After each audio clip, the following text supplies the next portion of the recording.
Oh, hello. Welcome back to my YouTube channel.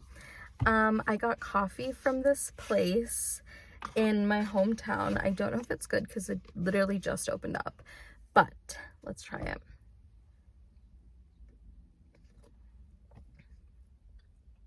Okay, wait, actually not that bad. I got a cappuccino with vanilla. And it's pretty good. I don't know why I seem to look different in the mirror. Maybe because I just got my eyebrows done. Also, maybe because I've been working out and my face kind of looks slimmer. Anyways, today I wanted to talk a little bit as like a car chit chat. I actually really was thinking about making a podcast. And so I thought, why not just try it out on a platform I'm already trying to just get more creative with. So I bought my little journal and I thought we could talk a little bit about the topic that I have sort of thought quite a bit about recently, which is like social media addiction and parasocial relationships. And the reason I was thinking about this topic is because I was on Reddit looking at something related to Big Law, and I noticed in the suggested columns there were a bunch of like snark pages related to social media creators and whatnot, and I was just very confused. So I looked there, and the kind of stuff people say are horrendous. And so I was just thinking about what makes us so attached to these people who are regular people. They're not anybody crazy or anything, but then we become so attached to the point that we're hoping that they, something bad happens to them or preying on their downfall. So yeah, I think parasocial relationships are really interesting, especially in this day and age. Actually, historically speaking, scientifically, parasocial relationships were actually thought to be good because, as found on my little notebook, as found in and reported by a Harvard Medical School article, parasocial relationships are actually good for us because they allow us to aspire to a certain level of being, and especially for people who have avoidant relationships or avoidant attachment styles, it creates some necessary distance that allows people to experiment with their personality and with being to develop their own personhood, basically. And according to a Time article, 51% of Americans have been in a parasocial relationship, but only 16% actually admit it. And I think the sooner we come to terms with the fact that we all experience parasocial relationships since way before social media, I think the more valuable it'll be in using that as a data point to see how we react and interact with people on social media, many of whom we don't even know, which is the up and coming level of celebrities. We don't know people like Miley Cyrus, for example, but I don't think we had the perception of ever knowing that type of person because they were a celebrity, they were an actress, they were so distant from us that we could never form a parasocial relationship like we can with influencers in today's modern day and age, like Bethany Moda, Zoe Sugg, those types of people. And I also think it's important as a data point to realize, according to an NIH statistic from a 2022 study, in 2022, there were 7.91 billion people. Are you ready for this? 4.62 billion people in 2022 had an active social media presence.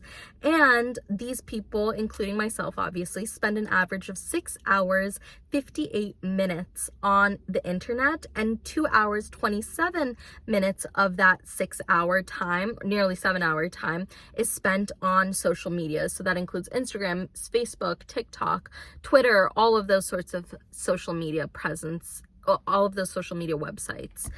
I think that figure is astounding to realize that we all have social media accounts and we all put our content out into the ether and almost expect people to interact with us as a form of solidarity, community, and whatnot.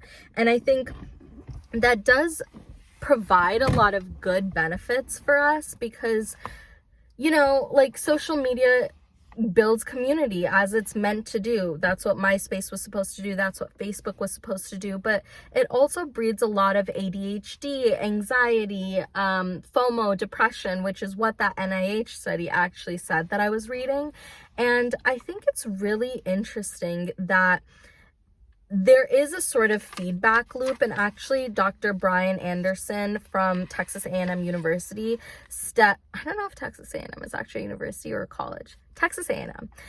Dr. Brian Anderson from that place, Texas A&M, said that when the algorithm of social media creates that feedback loop, because once we see content we like, we go down the algorithm and reinforce that algorithm to show us continuously aspirational content.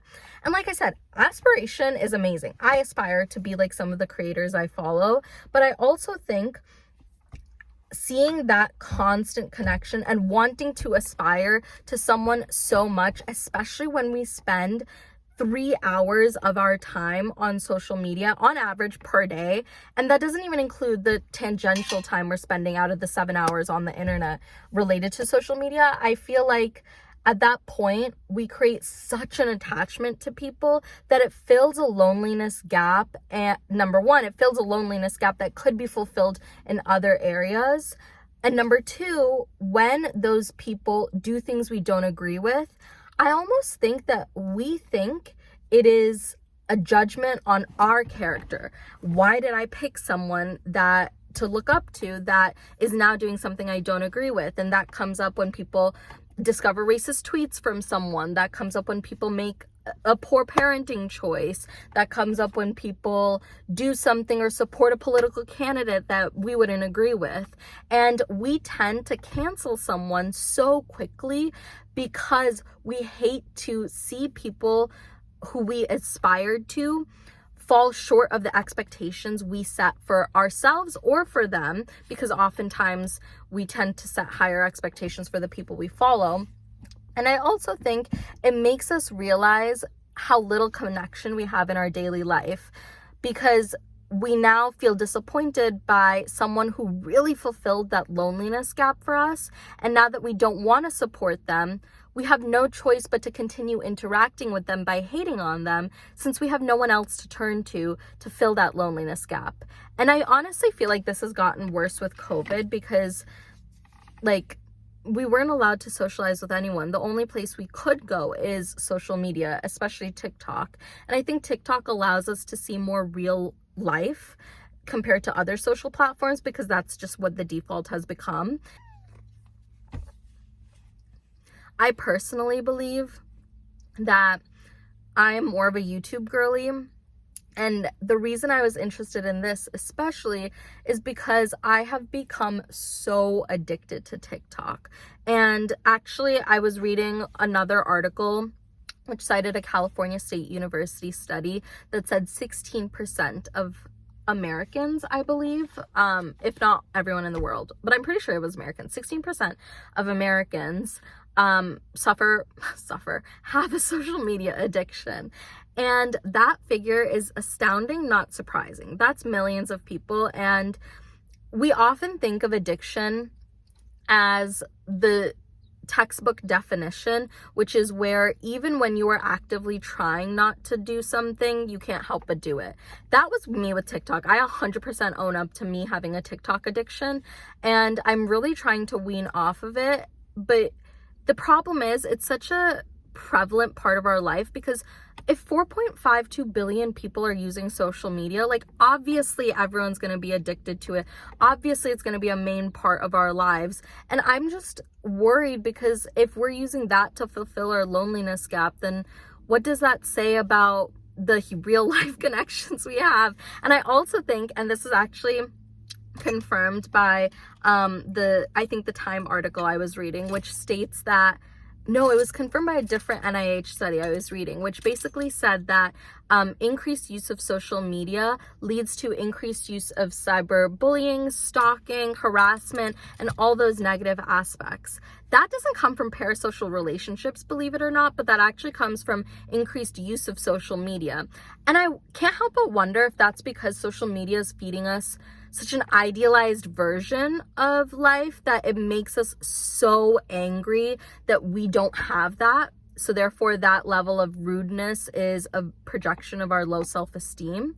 But I also think it could be a projection of the fact that, and the Reddit threads are proof of this, but it could be a fact that because we don't need to face the people that we supposedly idealize and aspire to be like, we can be more rude to them because they're our idols and our icons. They're not real people, even though neurologically speaking, they fulfill the same needs that we are usually having fulfilled by real people. Does that make sense? I don't know anything about anything. I have to put that disclaimer in here because I don't want to be held liable. I'm not going to be held liable, but I think that looking at the data is really important. And one thing that I realized is that it's so hard to step away from social media, but monitoring social media usage is really important as well. And I also think it's important to remember that we can't forever satisfy our sociological needs from social media, but because so many people use these forms of media, and it's like $1 billion industry at this point, I think it's really concerning. So I don't really know what's going to happen. But I just thought it was interesting and I wanted to share. And generally speaking, parasocial relationships have been, circling back to what I said previously, have been thought of to be positive because they help people with low self-esteem. They help provide us an idea of who we want to be, and it helps us realize that these ideas are possible to achieve.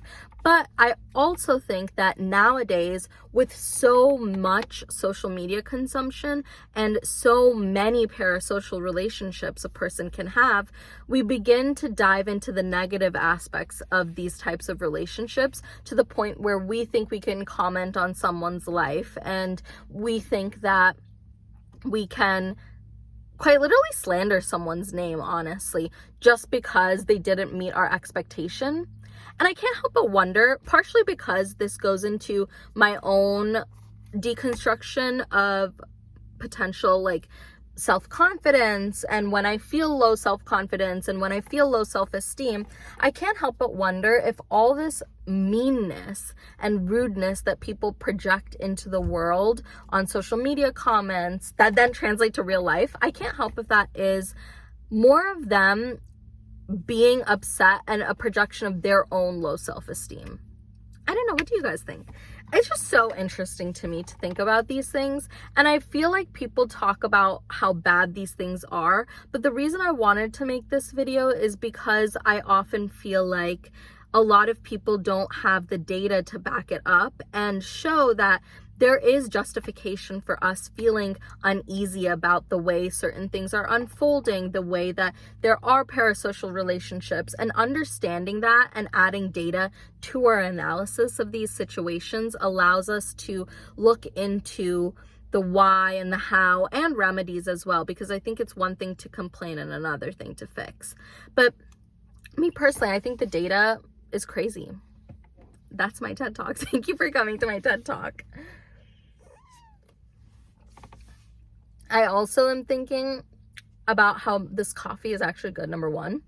But number two, completely unrelated, I'm getting ready for my internship and I really want good notebooks. I was looking at Leatherology, where I got a previous notebook from, but I don't think I want one anymore.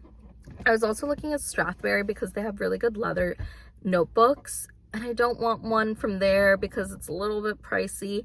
And yeah, so I guess I have to not settle, but I'm leaning towards a soft cover moleskin or a soft cover lectern book, but we'll see. Right now I use my journal. It's just a moleskin, but I'm coming up on the end of it, so I definitely need more pages, or I need to buy something new. So I need to buy one more of this plus a larger soft cover.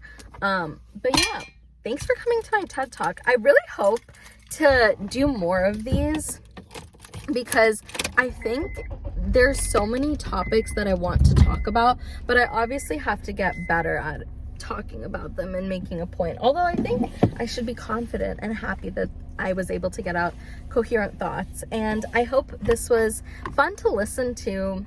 I don't know if this was more of a think piece for you or you were just listening to it, you just stumbled on it, but thank you so much for watching my YouTube, and I will see you guys soon. Bye.